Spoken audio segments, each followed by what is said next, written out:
श्री शिवाय नमस्तुभ्यम ओम नमः शिवाय पार्वते नमः।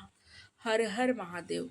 प्रिय श्रोताओं, श्रावण मास के महीने में आइए सबसे पहले हम वंदना करें महाकाल असुतोष शिव शंकर त्रिलोचन भगवान का, जिनके श्रवण मात्र से समस्त पाप क्षीण हो जाते हैं। नीलकंठ प्रभु हमारे हृदय में स्नान ग्रहण कीजिए।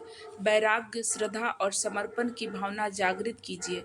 आज से हम सावन मास के सोमवार व्रत कथा का आरंभ करने जा रहे हैं। जो श्रद्धालु श्रद्धा पूर्वक सावन माह में भगवान शिव को समर्पित सोमवार व्रत रखकर इस मंगलमय कथा का श्रवण करते हैं, उसे अखंड पुण्य कर्म शांति सुख और मरणोपरांत शिवलोक की प्राप्ति होती है। आप सभी से निवेदन है कि कथा को श्रद्धा सहित पूर्ण रूप से श्रवण करें। ओम नमः शिवाय। इस शिव कृपा को अनंत भक्तों तक पहुँचाए और इस तरह से मेरे इस वीडियो को ज़्यादा से ज़्यादा संख्या में सबके पास ज़रूर शेयर करें। सबको इस कथा का श्रवण करना चाहिए। तो आइए कथा का शुभ आरंभ करते हैं। आइए हम सब ध्यान लगाएं उस शांत स्वरूप की ओर, जिनकी जटाओं से निर्मल गंगा बहती है, गले में सर्पों की माला है, शरीर पर भस्म विभूति विभूति है, तीनों नेत्रों से त्रिकाल को देखने वाले हैं, जो नंद से सृष्टि की उत्पत्ति करते हैं। वही है भगवान शिव और साथ में है करुणा माता और शक्ति की साक्षात स्वरूप माता पार्वती, जिनका स्वरूप कोमल है, हृदय विशाल है, जिनकी मुस्कान में वात्सल्य है और हाथों में वरदान है। वे सिंह वाहिनी है, सौंदर्य और संयम की देवी है। शिव की अर्धांगिनी होकर भी वे संपूर्ण सृष्टि की जननी है।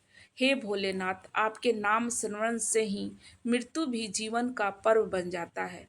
आप सभी पर कृपा कीजिए, उन सभी भक्तों पर जो मन में किसी न किसी चिंता, पीड़ा या आशा को लेकर इस कथा को सुनते हैं। हे माँ पार्वती, आपके आशीर्वाद से घरों में सुख शांति प्रेम और सौभाग्य का वास होता है।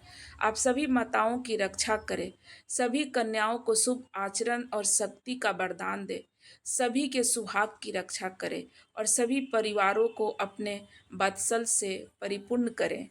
एक बार किसी नगर में एक सेठ रहता था। उसके घर में धन की कोई कमी नहीं थी, लेकिन कोई संतान न होने के कारण वह बड़ा दुखी रहता था। संतान प्राप्ति के लिए वह हर सोमवार को व्रत रखता था और पूरी श्रद्धा के साथ शिव मंदिर जाकर भगवान शिव और माता पार्वती की पूजा किया करता था। उसकी भक्ति देखकर एक दिन माँ पार्वती प्रसन्न होकर शिव से स्वीकार की मनोकामना पूर्ण करने का निवेदन करती है। पार्वती जी के आग्रह पर भगवान शिव ने कहा, हे देवी, इस संसार में हर प्राणी को उसके कर्म का फल मिलता है और इसके भाग्य में जो है उसे भोगना ही पड़ता है।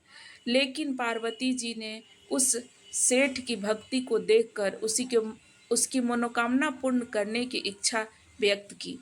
माता पार्वती के आग्रह पर भगवान शिव ने सेठ को पुत्र प्राप्ति का वरदान तो दे दिया, लेकिन उन्होंने बताया कि यह बालक केवल 12 बरस तक ही जीवित रहेगा। माता पार्वती और भगवान शिव की इस संवाद को वो सेठ सुन रहा था, इसीलिए उसे न तो इस बात की खुशी हुई और न ही कोई दुख, बल्कि वह पहले की तरह ही शिव जी का पूजा करता रहा।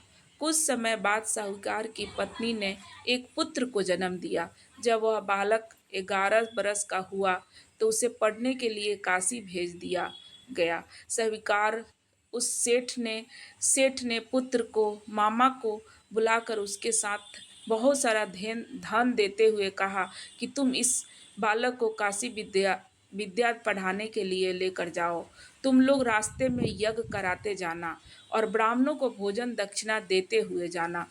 दोनों मामा भांजे इसी तरह यज्ञ कराते और ब्राह्मणों को दान दक्षिणा देते काशी नगरी निकल पड़े।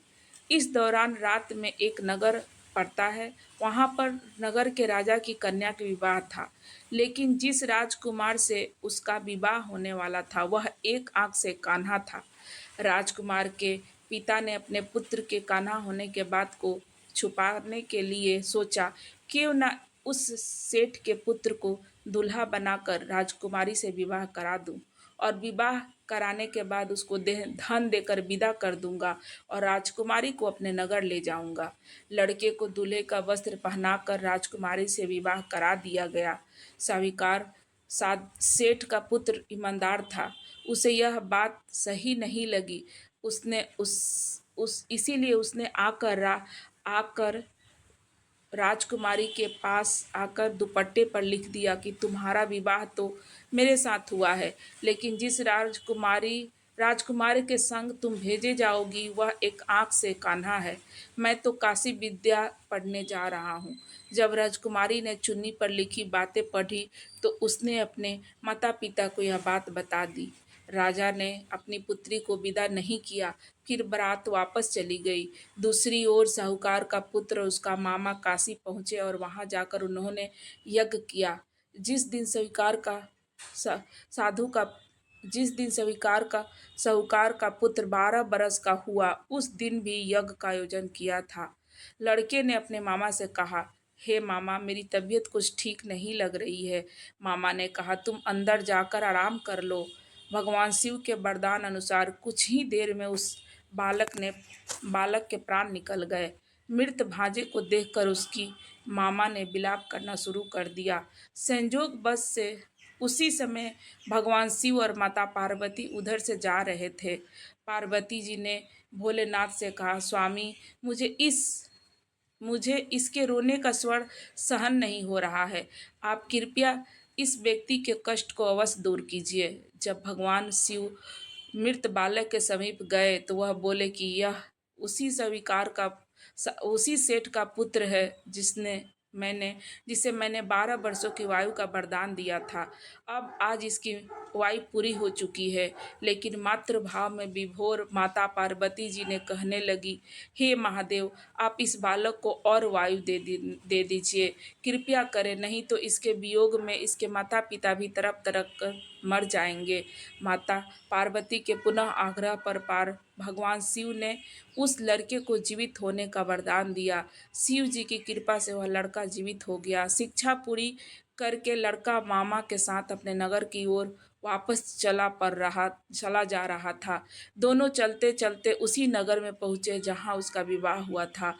उस नगर में भी उन्होंने यज्ञ का आयोजन किया। उस लड़के का ससुर ने उसे पहचान लिया और महल में ले जाकर उसकी खूब आहो भगत की और अपनी पुत्री को धूमधाम से विदा कर दिया। इधर सेठ और उसकी पत्नी भूखे प्यासे रहकर अपने बेटे की प्रतीक्षा कर रहे थे। उन्होंने प्रण ले लिया था कि अगर उन्होंने अपने बेटे की मृत्यु का समाचार मिला तो वह भी प्राण त्याग देंगे, परंतु अपने बेटे को जीवित होने का समाचार पाकर वे बेहद प्रसन्न हुए।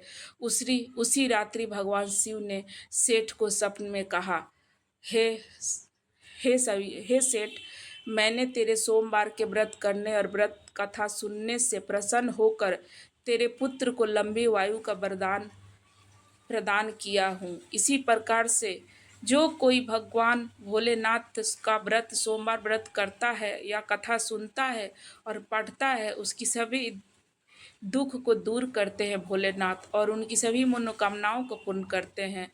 सभी प्रेम से बोलिए, भोले शंकर भगवान की जय, माता पार्वती की जय। भोलेनाथ, यदि इस कथा का व्रत कथा कहने में श्रवण में हमसे कोई भूल हो गई हो तो कृपया हमें माफ़ कर दें और आपके चरणों की धूल हमारे माथे पर लग जाए तो ये आपकी कृपा होगी, हमें क्षमा करें।